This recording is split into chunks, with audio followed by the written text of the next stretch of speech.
If A7 minus A3 is equal to 32, so then D equal to ఎంత అన్నారు. So A7 A3 వాటిని minus చేస్తే 32 అన్నాడు కదా. సో A7 ఎలా రాయొచ్చు మనం, A ప్లస్ 60 మైనస్ A3 ఎలా రాయొచ్చు, A plus 2D is equal to 32.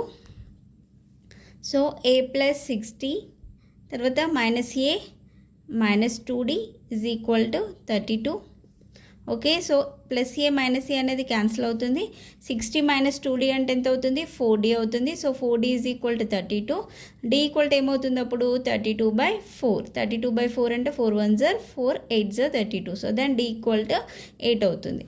Okay, so another question చూద్దాం చూడండి. If 2, x, 8 are in AP then x equal to ఎంత అన్నాడు.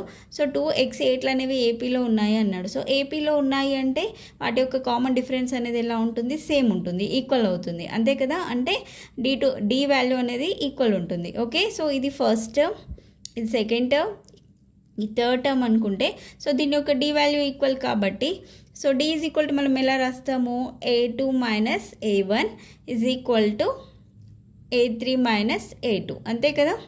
ఓకే, సో A2 అంటే ఎంత, x మైనస్ A1 వచ్చేసి ఎంత 2 కదా, x minus 2 is equal to A3 ఎంత 8 మైనస్ A2 ఎంత x. ఓకే, ఇది దేని equal to, D is equal to, okay, D is equal to x minus 2 8 minus x కదా.